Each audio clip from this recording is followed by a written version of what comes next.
Pete'sTools.com. G'day guys, Pete from Pete's Tools, great to see you here again today. Hey, today I'm going to have a little experiment. Instead of using the solid core wire and CO2, I'm going to have a go at using this gasless wire, guys. I've never really done much with this. In fact, I don't think I've ever used gasless wire in this machine. So we'll set it up with this little coil of wire and we'll see if Pete can actually do some welding with gasless wire. Anyway guys, same as usual, you like my videos, subscribe, come say g'day Pete at Pete'sTools.com, and let's get into it, eh? So guys, here's my MiG. It's just a standard generic MiG. It's sort of like no brand name really, but it's a good machine. I've had it probably 10 years and it's a 250 amp inverter machine. Goes really well. Like I say guys, I've never used gasless wire on this, so it'll be a learning curve for me and you guys at the same time. Like I say, just a normal generic machine. You just got here your positive and your negative, your positive electrode, negative electrode, or whatever you want to do. Just a standard Euro fitting on your torch here. Like I say, it's just a run-of-the-mill cheap MIG welder. So my theory is, guys, if I can use gasless wire on this machine, you guys can basically do it on any machine, I reckon, anyway, because like I say, this is absolutely nothing special. Anyway, let's give it a crack and see what happens, eh? So for all you beginner MIG welder guys out there, I'll just give you a quick demo how easy it is to weld with CO2, and then we'll change the wire over and see what the difference is. Man, I've been doing this for quite a few years and I'm no expert by any stretch of the imagination, but I just like MIG welding. It's really good fun. You can make a lot of stuff in your workshop, you can stick shit together. I think it's really cool, guys. So if you're thinking about getting into MIG welding or plasma cutting, get into it, guys. It's a really good hobby. Anyway, I think it is, but what do I know? I'm just an old git. So guys, I'll just tack this up and then we'll weld it, eh? And I'll show you how easy it is.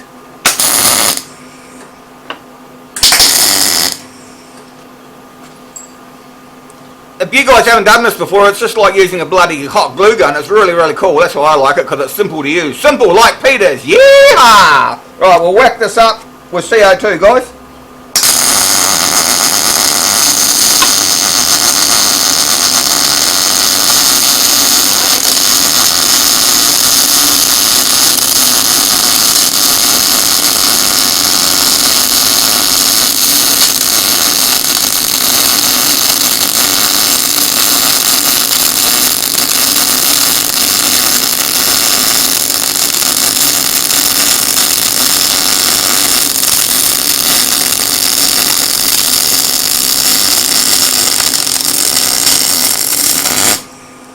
There we go. There we go, guys. Not a perfect weld, but it'll certainly stick that together. You don't have really much of an issue if you're doing this sort of thing DIY in the workshop. I mean, it doesn't matter if you make a table and the leg falls off it after 3 or 4 months. What difference does it make? Just grab your bloody welder and stick the thing back on again. Ideal for working around the workshop now. That's why I love it, eh? It's really easy to use. But like I say, I haven't done much flux core welding, so we'll see if we can put that little coil of wire in my big machine and see what happens, eh? So guys, I've opened the door on my welder and I've come across a couple of problems already. As you can see, I'm running a great big 15 kg roll here, and you might notice some welders have it set up where you can put a big roll and a small roll in there, but unfortunately this one only takes the big roll. I thought maybe if I took that off it might slide out and give me an option for a smaller spool, but it doesn't, as you can see there. So I'm going to have to figure out some way of putting a smaller spool on there without it jamming up going through the drive rollers, because that could give us a whole lot of other problems. But we'll give it a go anyway, guys. As you can see, guys, this is a solid core wire here. That's why we need some sort of gas with it. That's why I run CO2 with it. And if we look at this one over here, and this one here, guys, is a gasless wire. It's got like a flux core inside of it, whereas this one here hasn't. And the flux core wire here, it's got a flux in it, obviously. That's why it's called flux core. Much the same as when you solder. See, your solder here, it's got flux in it as well. I don't know if you guys have ever tried to solder without flux. It just doesn't work. It just burns rather than actually stick to whatever you want to do. So it's exactly the same principle for your MIG welding like that. The only difference is when you're using a flux core wire, you're still going to have to belt the slag off, the same as if you're using a stick welder. The stick welder basically, and this is much the same sort of principle. It's got flux in it that makes it stick to whatever you're doing. Anyway, I hope that was as clear as mud. So like I say, guys, the problem I have is this won't fit on there. So I'm just going to have to try and just jerry rig it and just see if I can get it to work. But if you guys have got smaller welders, then you'll probably take this size coil, so you guys won't have a problem. Maybe if I lean it back there, just put it across there. I mean, it's not ideal, but it may work, it may not. Anyway, we'll see how we go. And we'll feed it into the drive rollers. and if it does work, I'll make a better sort of cradle for it. So we've got it running through the drive rollers there. You see that, guys?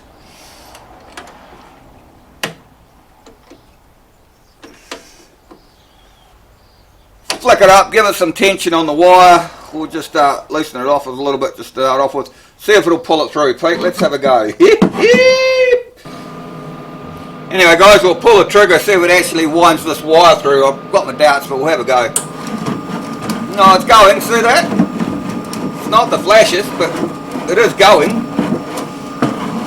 I need something there just to hold that up a little bit there, I think, guys. I don't know what I can do about that. Is it coming through the torch? Let's have a look, see if we'll make it all the way to the torch. I mean, that's going to make our welding a bit jerky, but we'll definitely see if it'll go or not. There it comes, guys. So it is obviously going to pull it through, but it might just be a little bit jerky from the welding. Anyway, we'll give it a crack, Nigel. Let's give it a crack and see what happens. Yeah!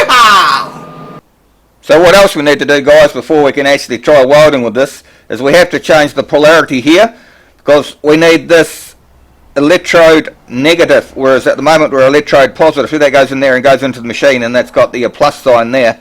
Well, this is our electrode here that becomes our electrode. The wire is our electrode. So we need the electrode negative and the earth positive. So we'll just go and change that over, guys.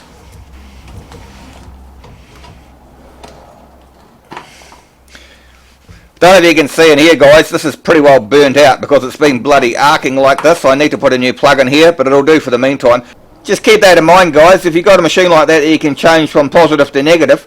Just make sure that when you've got these plugs in here like this is just a DINS plug, that it doesn't vibrate, because it'll just vibrate like this, and what it'll do is it'll burn your plug out like that, like I have here. But I've got a replacement plug, I just haven't put it in there yet. Anyway, so what we've got to do is go put that one in there. Try and get them to stick in there like so, and then we need to do the electrode negative, which is this one. Just like that. So guys, what I'll do is I'll see if I can weld another hunk of 5mm plate on here, but we'll do it gasless this time, and we'll see if it actually works. So let's give it a go, guys. I'll tack it the same as I did the other one. Ooh.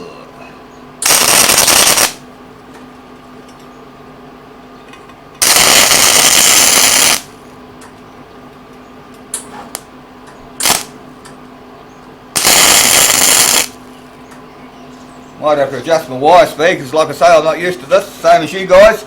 Anyway, I'll just turn my wire speed up a fraction, and then we'll see what happens. So also remember with this, guys, that coil of wire in the machine is not the right size coil for the machine, so we'll just do our best to see if we can actually weld something with it. Anyway, let's go.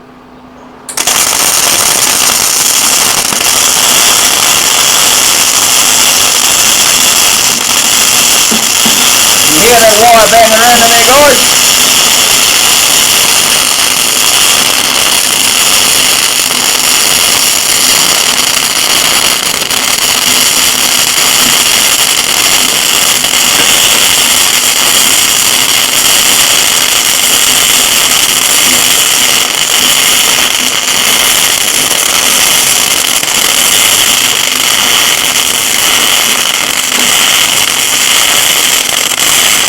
Filtering welding, but oh well, look in a minute.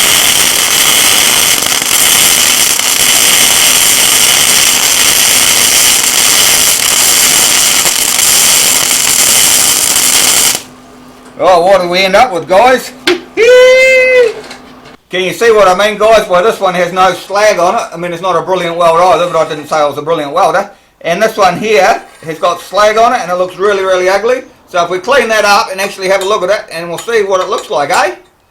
Mind you, I'm quite impressed with that. That's the first time I've done that. So anyway, let's have a look and see if it'll actually stick. Excuse the crude method of getting the slag off, guys, but I don't have a chipping hammer, because I don't obviously do it like this.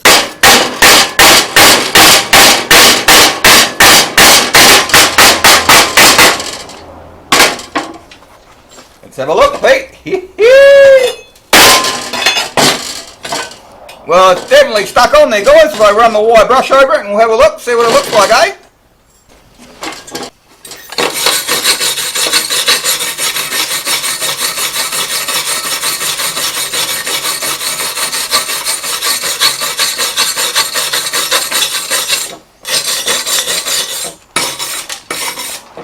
there's my CO2 weld.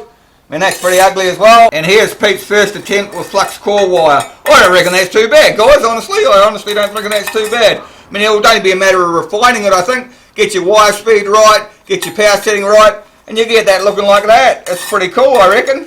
The only disadvantage would be that I think the flux core wire is quite a bit more expensive than the solid core wire. But then again, you don't have to buy gas, so you don't have to rent gas bottles either, do you guys? Oh, I'm quite impressed with that. So there you go, guys. If you're wanting to do some flux core welding, you know about as much as I do now if you're a beginner. So there you go. If I can stick it together, you can stick some shit together as well. Let's see how strong that weld is, guys.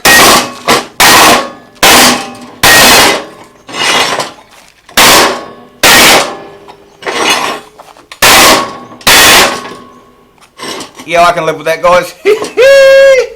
So guys, I thought that was pretty cool actually. See, you can teach an old dog new tricks from solid core to flux core in one single bound. Anyway guys, I don't reckon it'll take long for you to get the hang of that at all. If a silly old git like me can do it, you young fellas out there can do it. So if you want to learn MIG welding or flux core welding or plasma cutting and rendering in your garage, go for it guys. Like I say, if I can do it, anyone can do it. Anyway guys, same as usual, like my video, subscribe, come say g'day, Pete at PetesTools.com. Don't forget to come back next week and Peter will annoy you with some new topic. We'll see you next week guys. Bye. And don't forget guys, like and subscribe to Pete's Tools. Yeah! PetesTools.com.